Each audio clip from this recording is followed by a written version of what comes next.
Welcome on in, everybody, here to the pregame Blitz at Auburn Undercover. Nathan King, joined by Jason Caldwell. Patrick Bingham is behind the camera. An absolutely gorgeous November day.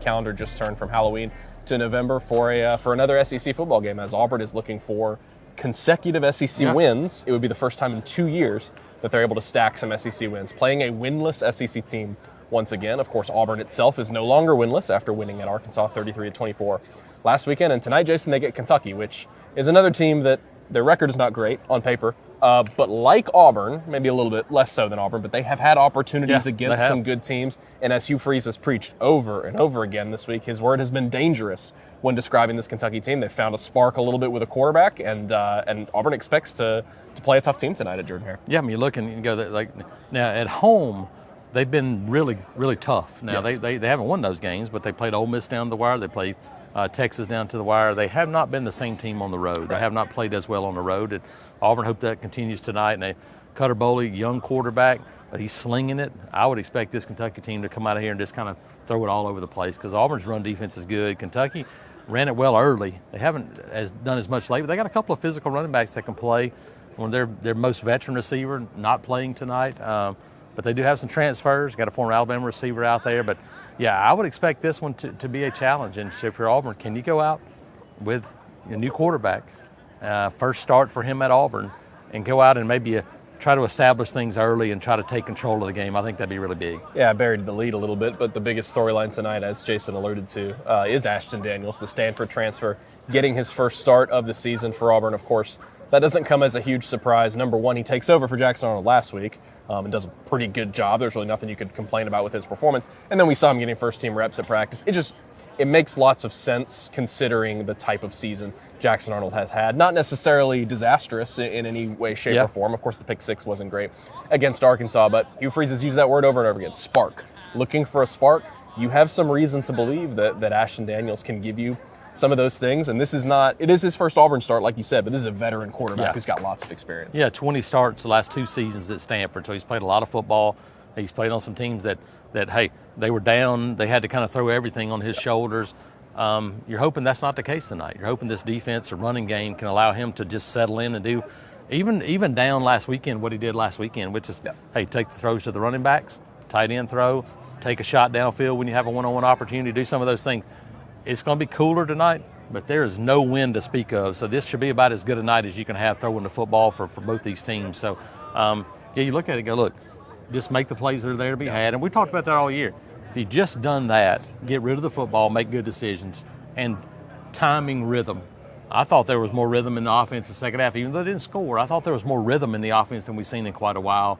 Can you carry that over tonight? Yeah, and Hugh Freeze said it this week. Part of the reason for not taking advantage of those opportunities was they failed in the red zone a few times. Of course, Alex McPherson ends up going 6 of 6. You kick a bunch of field goals. That's really great, but converting those opportunities into touchdowns is something that they were lacking a little bit. In this game in particular, something that you're going to want in that regard is somebody like Cam Coleman on your side. He's no longer on the availability report. We expected him all week. Hugh Freeze expected him all week to go. Malcolm Simmons, it was probable, I believe, last night, so he'll probably go as well. But you mentioned something there, Jason, leaning on the defense, leaning on your running game.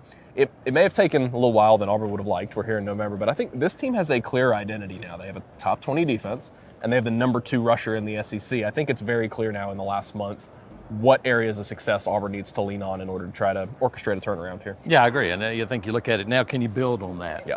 We're talking about, can you build on that in the passing game? Because this is what it started out as being was, hey, RPO. We talked about it. You got to R. You have to R first. That is part of this scenario. They did that, and we saw last week they had some one-on-one opportunities in the passing game. Can you get more of those tonight? Because listen, the Kentucky secondary has really struggled. They're beat up. They're without a couple of guys who are in the 2 deep. You're going to have some opportunities in the passing game. Can you connect on a couple of those? Hey, you make 3 of those plays in a game period, it changes the complexion of a football game. So if you're Ashton Daniels and this wide receiver group, can you make 2 or 3 of those plays and run the football? You do that, you're going to be in pretty good shape. Yeah, I think it's worth noting, too. Hugh Freeze talked about it this week. You look at the skill sets of a guy like Ashton Daniels and Jackson Arnold, really not that much different. Freeze said, look, I don't have to change the playbook. I don't have to change play calls. And although Daniels was a bit of a late arrival in this offense in the summer, he's an experienced guy, and he's been getting the second reps all the way through. So should be an interesting one tonight in Jordan-Hare Stadium. Again, as Auburn We talked about it with the Arkansas game. A must-win is kind of hyperbolic when you talk about those kinds of games, but this feels like another can't-lose game on your home field against a team that doesn't have an SEC win. And so we'll now bring in our Christian Clemente to talk with Jason about the recruiting visitors for tonight. Yeah, Jason, it's I don't want to say surprisingly better visitor list than you would expect, Yeah. because look, it's become a custom under the staff. You're going to have a good visitors list. Mm-hmm. You're going to get guys on campus, but it's a little better than you would expect for a Kentucky game. It is. Now, Georgia's not at home. Alabama, I think, has a bye week. Yeah. So that helps, but still, there's a lot of guys coming in, including a pair of official visitors, including one who was playing college football a month or so ago. Josh Ford. Yeah, you get a tight end.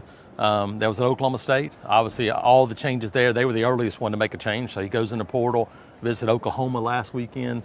He's going to be a to me, I think, a big target for Auburn, because you look, and that's as important a position as there is in my opinion, in this class. Is to rebuild the whole room. You got to go get a couple of transfer guys that are ready to play right away, to help out those young guys that you're going to have bringing back. But like, this will be a really important one. So getting him on campus for this game is a big deal. Him, and then Oliver Miller, the Kansas State offensive line commit, was supposed to be in, I believe, for the Georgia game. Couldn't make it in, but he'll be in this weekend. Look, Auburn already has 3 offensive linemen committed, but they want at least one more from the high school level. Yeah. Probably going to need to hit the portal as well. But we've seen them kind of rebuild and restock that room. Oliver Miller is a guy that 247 is higher on than some other services. They like him a lot.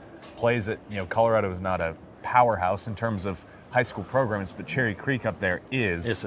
They put out a lot of talent, and so he plays against a high level of competition, and he's a really interesting guy to watch this weekend. That's been a state that has produced some offensive linemen. When you look at Valor Christian and some of these other places, they've had some really good players come out from an offensive line standpoint. Obviously, the McCaffrey brothers, all them, they've had some connections there in the Colorado. So there's some sneaky good football, especially individually. And you talk about offensive linemen, big, long, physical guy. Those guys are always important. Look, if you're getting offensive linemen, I don't care if they're from Wisconsin, Iowa, Colorado, the Dakotas, somewhere up there. They're probably pretty good, because they probably wrestle too. Correct. Anyways, guys that are coming in unofficial visits, the biggest one is Tank Jones. He's a guy that we continue to watch, potential buck linebacker, potential defensive end. The 5-star Oregon commit visited for the Georgia game. Now he's back. Yep. Every time you can get him back, you do it. And that's why he's back this weekend, probably back for the Iron Bowl, and you just keep trying to chip away at him. Yeah, and I think it's big, because you look at him, and he comes in on the same weekend where you're expecting Shadarius Tootle and Chadrick Tootle back in, both commitments to Auburn again. You have that Mobile connection with those guys. Are close. They are, and so Tank is a guy that, Auburn's been recruiting him for 2 or 3 years, since he was a young ninth grader. The first picture in his 247 profile is from us, from a visit at Auburn. A long time ago, and so that's a connection that has been built over time. You start talking about, when push comes to shove, staying close to home, the ability to play. I think all those things are going to work in Auburn's favor. So, like we said, we think there's a great shot here for Auburn for a guy like Tank Jones. Another defensive end who's coming in, Nolan Wilson, the Alabama commit. Not writing him off fully, but not putting a ton of stock into that visit just yet. Look, maybe something positive comes out of it, but not investing as much time into it as a guy like Tank Jones. Yeah, this is when you see what you can get. Can you dig some claws in right now and see what happens? Well, then the interesting news, too, that we saw earlier today on Saturday, Jordan Carter decommits from Texas A&M after visiting for the Missouri game. Now, he's not on the visitor list for this game, but he's a guy that maybe he pops up. Maybe does. But he's expected to officially visit for the Iron Bowl. And so that was noteworthy news there, as Auburn is, look, we've talked about it a bunch. Need buck linebackers, need a defensive end, need to restock those rooms a little bit as you're losing probably Keldrick Falk, Kieran Crawford, Chris Murray. And then who knows what happens with some of the other guys in this era, guys that aren't playing as much. Yeah, numbers, depth, athleticism. That's always a key up front. Yeah, other guys that are coming in. 2027, it's loaded. Gunnar Rivers, he's kind of the main one that everyone is excited about, myself included. Yeah. Chicken Garor, the Alabama commit, he'll be in. Couple of offensive linemen from that area, from Wisconsin and Iowa, like we were talking about earlier, they're coming down, which is pretty noteworthy that they're making the trip. So it's a pretty solid group coming in. It is, absolutely. Get Bobby Crawford back on campus. Central Phoenix City's playing really well for them right now and has them the #1 team in the country as they head into the state playoffs. Number 1 team in the state. Jameson Roberts, 28 quarterback at Sarah. 27 too. Yeah. So there, a lot of those young quarterbacks. That 27 class is loaded in Alabama, and kind of that pecking order as you start to kind of figure it out. It's going to be really fun to watch. Yes, we'll have that all covered at auburnundercover.com. During the game, of course, have game coverage from Nathan and Jason, all that kind of stuff there as well. We'll see you guys afterward for the post-game pod, and catch us over at auburnundercover.com.